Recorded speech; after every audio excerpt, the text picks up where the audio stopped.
Hi everyone, welcome to Grafted and today we have a new topic. Yes, we do. like every single Wednesday. What are we talking about today? So we're talking about our happiness. Yeah. Hola, musiquita. Oh.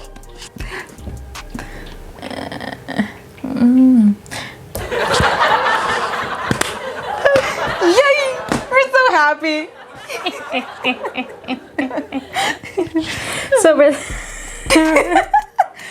So without further ado, let's get on with today's seed. Oh wait, Shalom. I'm so happy.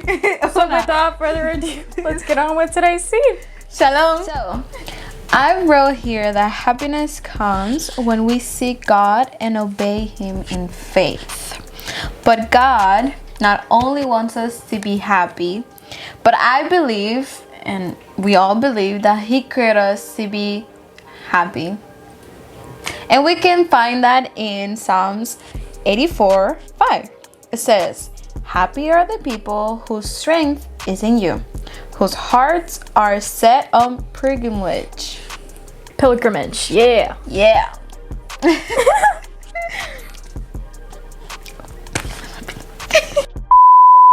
God is our strength, and our happiness is found there in Him. When we try to live our lives in our own strength, we won't find happiness. Believe me, I know that. I know that. We are more likely to live lonely, in fear, and dwell in despair. God's strength allows us to surrender the weight of our worry to Him and walk in the joy of that freedom.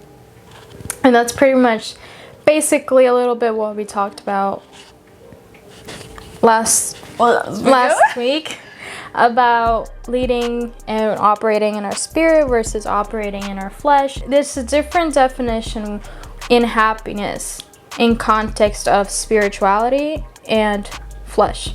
Our happiness is in our obedience. Proverbs 29:18. Where there is no vision, the people are unrestrained, but happy is he who keeps the law. We should not look at God's law as rules that keep us from enjoying life. On the contrary, it's security, comfort, and joy that He knows that is the best for us. So that when I read that too, because whatever.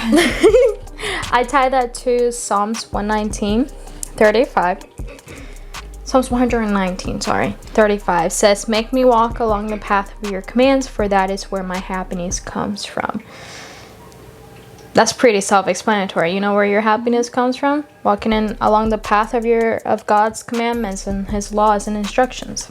So, our happiness comes in helping others, like your brothers and sisters.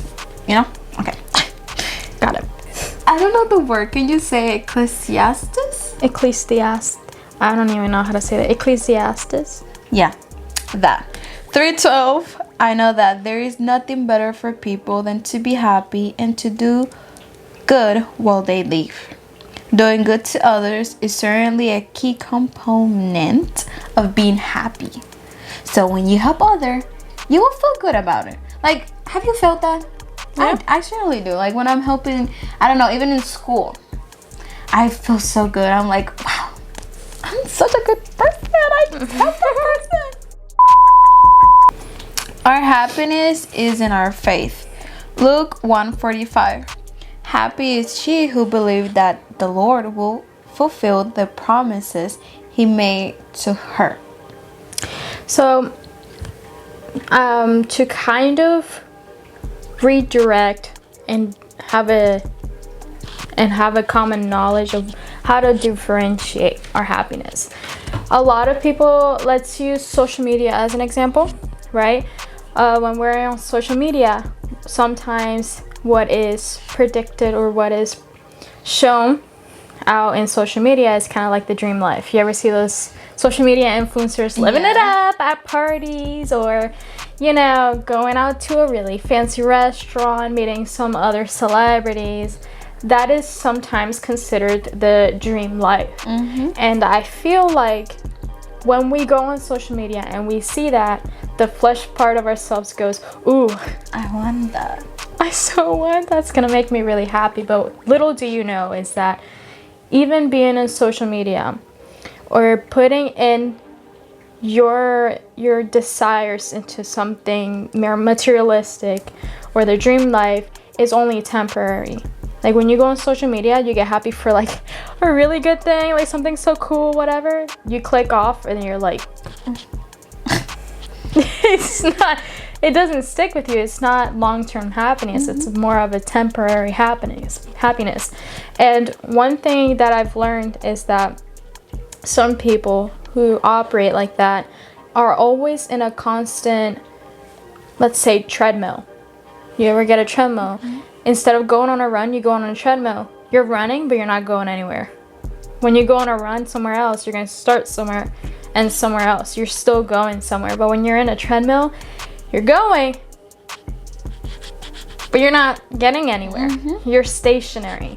And I feel like that's what we have to think, not only with happiness, but with anything that you do out in the world. Even when we think about God's commandments and instructions, we actually have to run. We have to walk. We can't just be in a treadmill and constantly disobey on things we already know. Like when we know, that's when we actually have to start doing it. Take responsibility. You can't stay in the same place to keep moving. Exactly. And I think what's most sad is that sometimes we think that we're happy out in the world, but we never take into consideration what would actually make us happy. Yeah. We never take in consideration that what God has for us is enough to not only give us happiness, but to give us peace, faith, be righteous. Sometimes we're always blinded by materialistic things out in the world. I just think it's really important to understand the difference. What really makes you happy? Whether it's in His kingdom, it's up to you, right? You have the choice to decide that. Yep. God created us for happiness. For happiness. Okay. And the only way we find true happiness in this world is to seek holy happiness. God created us for happiness, and the only way we find true happiness in this world is to seek holy happiness. The happiness that comes from leaning steadfastly into our God, who loves us and wants what is best for us in all seasons of our life. That also reminded me, I forgot what the quote was, but about the seasons thing. Everyone has, obviously, this might make no sense and I might cut it out. Okay. But I'm just trying to process what it actually was. Like, everyone has a season, but everyone has people people have other people come into their life in a season, but they leave for a reason sometimes. Oh, that makes sense. That makes sense? Sometimes you gotta stop depending on other people to give you happiness. When really, you determine your happiness. You determine whether you're gonna obey or you're gonna follow His instructions, and whether you think that's gonna give you happiness or whether the world is gonna give you happiness, whether other people are gonna give you happiness. Like we were saying before, people come to your life at a certain season, but sometimes some of those people leave for a reason.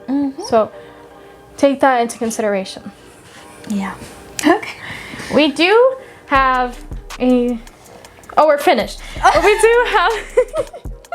You know what? Yesterday I was talking to Shy and she's like, ending a video is hard. Yeah. And I was like, that's so right. I was like, do you have anything else to add? And then you're like, that's it. and then you're like,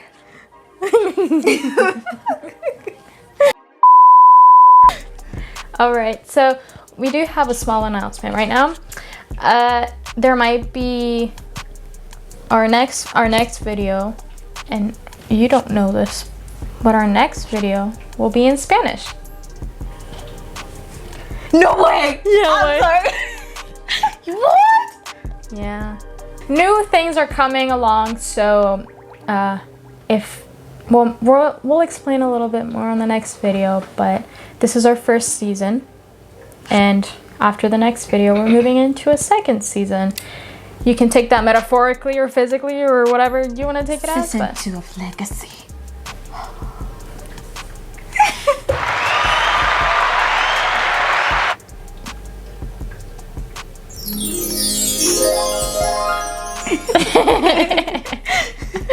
all right, thank you guys so much for watching. Stay tuned for Brotherhood this week live, and yeah,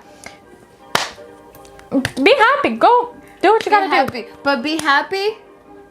do in God's Life instructions.